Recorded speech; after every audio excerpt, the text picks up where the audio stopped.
Joining us now, Senator Marsha Blackburn. Senator, you just heard that report about the Wawa ransacking. It spotlights a massive crime wave hitting small businesses nationwide. Your home state has been victimized by crime, including shootings. Can you talk to us about all of this?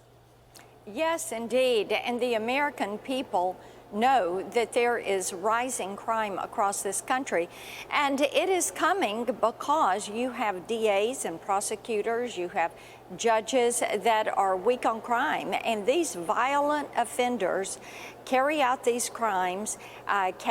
No cash bail lets them out of, they're not booked, they're let go.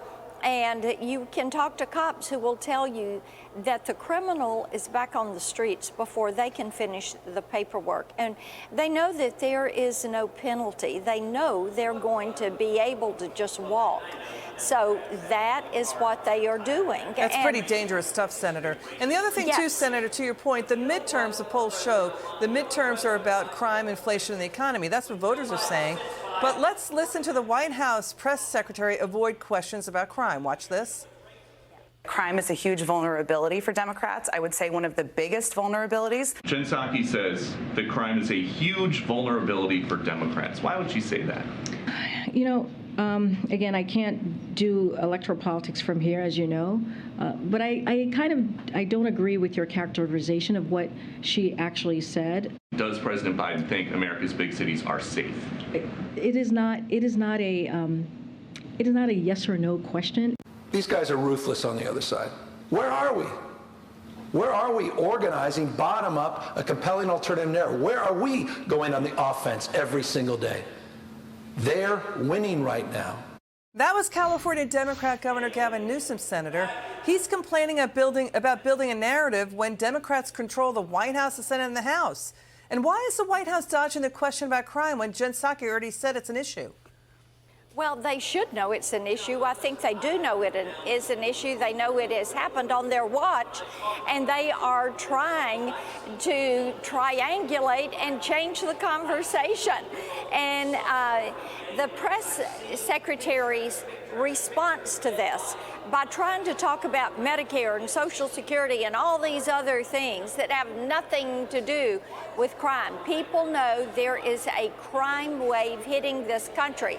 They know that police officers, all this defund the police rhetoric, it is causing police officers to leave their jobs. Communities can't get police officers now to respond many times because there are not enough to fill the shifts. And Senator, they know this. To your point, a woman was savagely beaten by a homeless man, a career criminal, in an unprovoked attack inside an Howard Beach JFK Airport subway station. It could leave her blind in one eye. He's a career criminal. He beat his grandmother to death when he was just 14 years old. The NYPD arrested 41-year-old Wahid Foster in connection with this attack.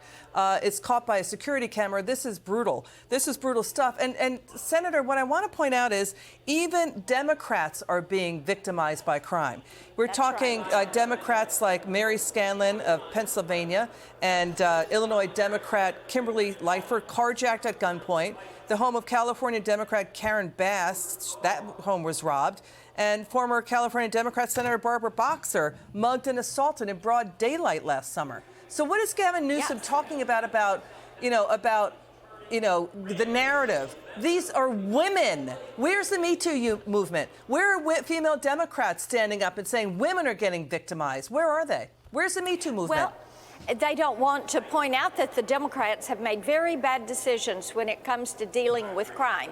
So they are just letting the issue go, and they're not talking about it. How dare they contradict the White House? But what women know is that this crime is in their communities. Much of it is tied to that open southern border with drugs and fentanyl and gangs and the cartel coming across that border. They know this. And that is why women are the #1 purchaser of handguns. New purchasers of handguns at this point in time, they are going to keep themselves safe. But Senator, as a woman who's been fighting in Washington for years, when you hear the silence of female women Democrats and the silence from women in the White House on this, and the silence from the liberal left women, and the silence from the Me Too movement. What does that make you feel? It is something that I cannot believe what they are doing, because look at the human trafficking, the sex trafficking that people are being subjected to coming across the border. Look at how a lot of these gang members say, easy targets, a female, they can't fight back. That is why they are attacking them on the streets and on the subways. They should be standing up, demanding that the left stop the defund the police rhetoric. Thank you, Senator Marsha Blackburn. Come back soon. It's good to have you on the show. You got it.